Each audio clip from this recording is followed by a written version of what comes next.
በጎንደር ቀጠና ከ1400 በላይ በአፋሕድ አደረጃጀት ውስጥ የነበሩ የፋኖ አባላቶች ዛሬ ሚያዝያ 7 ቀን 2017 ዓ.ም የአማራ ፋኖ አንድነት በጎንደርን ተቀላቅለዋል። ዘመቻ አንድነት በቤተ አማራ ግንባር እንደቀጠለ ሲሆን የአማራ ፋኖ በወሎ ቤተ አማራ ንጉስ ሚካኤል ኮር አማራ ሳይንት መቅደላ ክፍለ ጦር አትሮስ ብርጌድና የክፍለ ጦሩ ቃኞች የጌቶቹን ስልጣን ጠባቂ ጦር ላይ ታላቅ ጉዳትም አደረሱ። ዝርዝሩንም የምናደርሳችሁ ይሆናል። ስቦ ማስከዳቱ እንደቀጠለ ሲሆን በጎጃም ግንባር ብዛት ያለው የመከላከያ ሰራዊት ፋኖን መቀላቀሉም ተሰምቷል። እንዲሁም አምነስቲ ኢንተርናሽናል የኢትዮጵያ ኮሪደር ልማት ፕሮጀክት በአስቸኳይ እንዲቆም መጠየቁም ሰምተናል። እነዚህና መሰል መረጃዎችን በቅደም ተከተልም የምናደርሳችሁ ይሆናል። ሰላም የተወደዳችሁና የተከበራችሁ የሚዲያችን ቤተሰቦች በያላችሁበት የብዛት ሰላምታችን ወደ እናንተ ይድረሳል። ከተለያዩ አውደ ግንባሮች ያገኘናቸውን እነኚህና መሰል መረጃዎችን በስፋትም የምናስቀኛችሁ ይሆናል። እናንተም ድምጻችን ለብዙ ሰዎች እንዲዳረስ ላይክ፣ ሼር እንዲሁም ሰብስክራይብ በማድረግ ቤተሰብ ይሁኑ።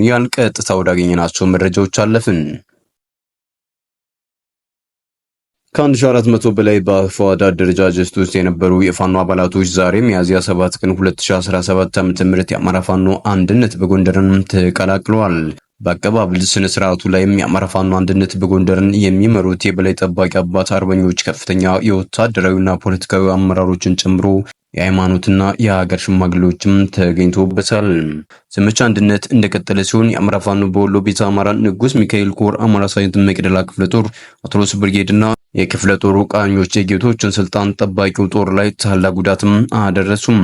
ቀኛዝማች ታገሱ አራጋው ሻለቃ፣ መብረቁ ሻለቃና የክፍለ ጦሩ ቃኞች በጥምረት ጉዲት ተራራ ወጀድ መገንጠያ ዲማ ጊዮርጊስ መሃል ሳይንት ወረዳ ዴንሳ ከተማ ጎጃም በር በሚባለው የከተማው ክፍል ላይ ከፍተኛ ሰብአዊ ኪሳራም አድርሰውበታል። ቀኛዝማች ታገሱ አራጋው ሻለቃ የክፍለ ጦሩ ቃኞች ጉዲት ተራራ ላይ ሲጠዘጥዙ፣ መብረቅ ሻለቃ ደግሞ ወጀድ መገንጠያ ዲማ ጊዮርጊስ በሚባለው ልዩ ቦታ በቆረጣ በመግባት ጠላትን አርበድብደውታል። የግንባሩ በተደጋጋሚ ውጊያ እየተደረገበት ያለ ሲሆን ጠላት ከዚህ መንገድ ውጪ የሚጠቀመው ተለዋጭ መንገድ ባለመኖሩ አጣብቂኝ ውስጥም ተቀርቅሯል። እያንዳንዱ ጉዞም በረመጥ እሳት ላይ እንደመራመድም ሆኖበታል። የወገን ጦር በተባበረ ጠንካራ ክንድ የኦህዴድ ብልጽግናን ወራሪ ኃይል የጦር መሪዎቹን እንደ ቅጠልም እያረገፋቸውም ሰንብቷል። የዘመቻ መምሪያ ኃላፊው ሻምበል መሪውንና መቶ መሪውን የማይነቁበትን ዘላለማዊ እንቅልፍ ያሸለቡ ሲሆን ቁጥሩ በትክክል ያልታወቀ እጅግ በጣም በርካታ ጠላት ሙትና ቁስለኛም ሆኗል። በዚህም ውጊያ ላይ ቁጥሩ በትክክል ለማወቅ አስቸጋሪ ቢሆንም እጅግ በጣም አስከፊ ጉዳት የማስተናገዳቸው ነገርም እርግጥ ሆኗል። የአማራ ፋኖን አጸዳለው እያለ የሚፎክረው የወንጀለኛው ቡድን ብልጽግና የሚመካበት ኃይሉ በመንጋ የተተለተለ ቢመጣም በየምድረበዳው በጅምላ መቀበር ዕጣ ፈንታ ሆኗል። ይህ በእንዲህ እንዳለ መሃል ሳይንት ወረዳ ዴንሳ ከተማ ጎጃም በር በሚባለው የከተማው ክፍል ከበድ ያለ ውጊያም ተደርጓል። የወዳደሩ ሚኒሻ አለቃቸው የተቀነደሸ ሲሆን ሌሎች የባንዳ ሚኒሻ አባላትም ለሚመጸወቱት ሽርፍራፊ ገንዘብ ሲሉ ደማቸውንም አፍስሰው በቁስለኝነትም ተመዝግበዋል። ይዘዝ መላኩ የሚባለው የወዳደሮች ሚኒሻ አለቃ የምክክር ኮሚሽን በሚል የዳቦ ስም የወንጀለኛውን ቡድን ብልጽግና ስልጣንም ለማራዘም ከሚፈልጉት ሕሊና ቢስ አዛውንቶች በባህር ዳር ጥሪ ከተደረገላቸው መካከል አንዱ ነበር። በስብሰባቸውም አማራን እንዴት ወደ ትንንሽ ክልሎች እንበጣጥሰው የሚል አጀንዳቸውንም አለበት። ይህ የውሾች ጉባኤ ተሳታፊ በተመለሰ በሶስተኛ ቀኑ እነሆ ወደ ከርሰ መቃብር ይወርድ ዘንድም ግድ ሆነ። የኦህዴድ ብልጽግና የዙፋን ጠባቂ ወራሪ ኃይል በሞርተር አንድ የቀንድ ከብትና እንዲሁም አንድ የጋማ ከብት ፈረስ የገደለ ሲሆን በሞርተሩ ፍንጥርጣሪ አንድ የገበሬ መኖሪያ ቤት ከጥቅም ውጭም አድርጓል። በወገን ጦር ላይ ምንም ጉዳትም ሳይደርስም ተመልሷል።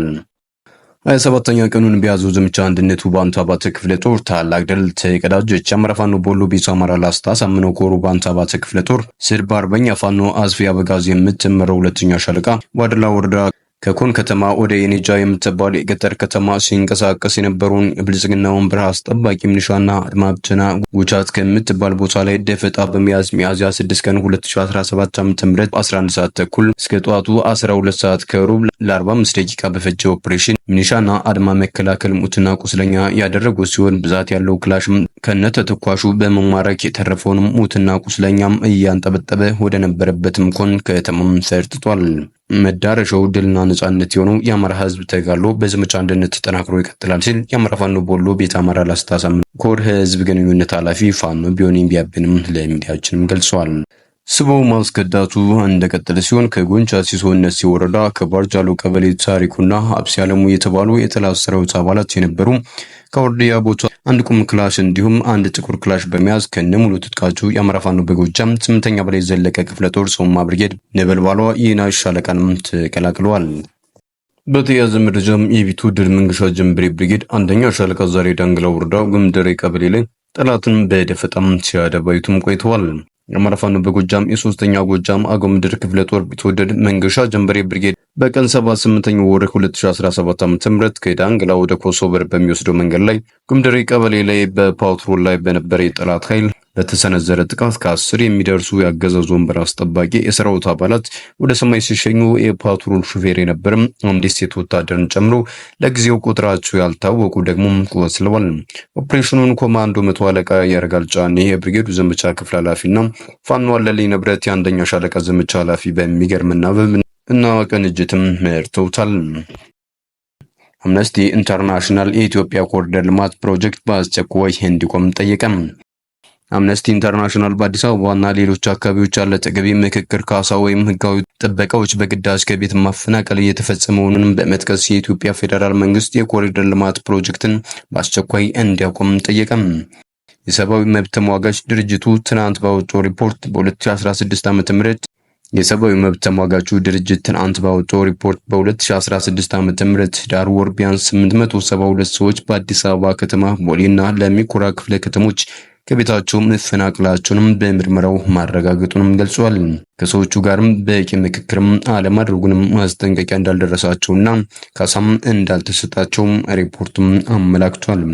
መፈናቀሉ ከቁሳዊ ኪሳራ ባሻገር ማህበራዊና ስነ ልቦናዊ ተጽዕኖም አሳድሯል ብሏል። አምነስቲም ቃለ መጠይቅ ያደረገላቸው ሰዎች ልጆቻቸው የአእምሮ ጤና ችግር እንዳጋጠማቸውና በመንግስት እንደተተወም እንደተሰማቸውም ተናግረዋል። ሰላም የተወደዳችሁና የተከበራችሁ የሚዲያችን ቤተሰቦች ለሰዓቱ የነበሩን መረጃዎች እነዚህን ይመስሉ ነበር። በሌላ መረጃዎች እስከምንገናኝ በያላችሁበት ሰላም ቆዩልን።